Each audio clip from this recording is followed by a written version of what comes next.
So మనం చూసుకున్నట్టయితే ఈ మధ్య కాలంలో అందరూ కూడా చాలా స్ట్రెస్ఫుల్ లైఫ్ని లీడ్ చేస్తున్నారు. అన్నీ ఉన్నా కూడా ఎప్పుడు కూడా స్ట్రెస్ ఫీల్ అవుతున్నారు. అంటే ఇంతకుముందు దాని మీద ఒక అవగాహన లేదు.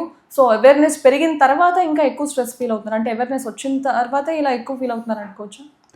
సి అవేర్నెస్ వచ్చిన తర్వాత అని అంటే ఇప్పుడు చిన్న క్లాసిక్ ఎగ్జాంపుల్ చెప్తాను చూడండి. ఇప్పుడు పెట్రోల్ బంకుల దగ్గర we get to see long queues, right? ఇంతకు ముందు సోషల్ మీడియా అగ్రెసివ్గా లేనప్పుడు అప్పుడు కూడా క్రైసిస్ సిచ్యువేషన్స్ వచ్చినాయి మనకి.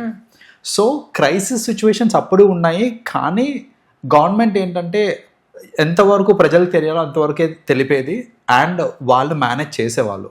బట్ కరెంట్లీ సోషల్ మీడియా ఎంత అగ్రెసివ్ అయిన తర్వాత, అవేర్నెస్ ఇంత పెరిగిన తర్వాత చిన్న చిన్న వాటికి కూడా, అంటే ఇప్పుడు సోషల్ మీడియాలో ఎవరో పోస్ట్ పెట్టారు పెట్రోల్ ఉండదు ఇంకా 2 రోజుల తర్వాత అనేసి, ఇంకా ఆ పోస్ట్ అసలు ఎంతవరకు జెన్యూన్, అసలు సోర్స్ ఏంటిది ఏం పట్టించుకోకుండా స్ట్రెస్ అయిపోయి అరే పెట్రోల్ ఉండదంట అని జనాలందరూ you know early morning 3 o'clock 4 o'clock petrol బంకుల ముందు లైన్లు కట్టి అసలు ఇంత స్ట్రెస్ ఎందుకు అవుతున్నారు అని అంటే ఇట్ ఈస్ స్ట్రెస్ అవ్వడం అందరికీ స్ట్రెస్ స్ట్రెస్ ఇస్తున్నారు కూడా చెప్పాలంటే. ఎందుకంటే చదువుకున్న వాళ్ళు ఉన్నారు, చదువుకోలేని వాళ్ళు ఉన్నారు. సోషల్ మీడియా ఎంత ఇంపాక్ట్ క్రియేట్ చేసిందంటే ఒకప్పుడు ఏదైనా ఊర్లో జరిగిందంటే ఎవరికి తెలిసేది కాదు.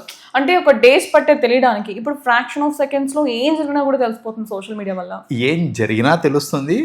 అసలు అది నిజం కానిది కూడా ఎవరో క్రియేట్ చేసినా కూడా అది స్ప్రెడ్ అయిపోతుంది అండ్ గుడ్డిగా నమ్మే వాళ్ళు చాలా మంది ఉన్నారు. దానివల్ల ఇష్యూస్ అన్ని క్రియేట్ అవుతున్నాయి. సో అలా గుడ్డిగా నమ్మేసి స్ట్రెస్ తీసేసుకొని పక్కన వాళ్ళకి స్ట్రెస్ పెట్టేసి ఇప్పుడు జరిగే పరిణామం ఈజ్ ది క్లాసిక్ ఎగ్జాంపుల్. చూడదు ఇప్పుడు మన రెగ్యులర్గా చూసుకుంటే ఎల్పిజి షార్టేజ్ అనేసి ఇలా కంగారు పడే వాళ్ళు ఉన్నారు కాబట్టి దాన్ని ఎన్కాష్ చేసుకుంటూ బ్లాక్లో పెట్రోల్ అమ్మేటోళ్ళు ఉన్నారు.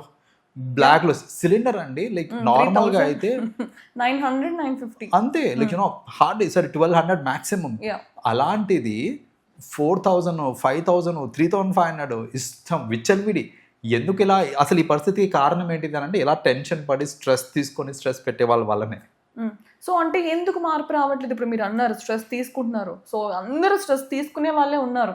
ఇప్పుడు చాలా తక్కువ మంది చాలా ఆలోచిస్తారు అసలు ఇది నిజమా అబద్ధమా, ఇదంతా ఎవరైనా ఫేక్ ప్రాపగండా క్రియేట్ చేశారని చెప్పేసి.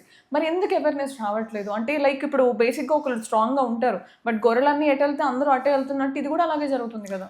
ఒక మూవీ కూడా ఉంది కదండి, లైక్ అందులో రాజేంద్ర ప్రసాద్ మూవీ అనుకుంటా, ఆయన ఒక్కటి నించొని రోడ్డు మీద నుంచి ఇలా స్కై వైపు చూస్తూ ఉంటే దాన్ని చుట్టూ ఇంకా అందరూ గుమ్ముగూడి ఇలా పైన చూస్తూ ఉంటారు.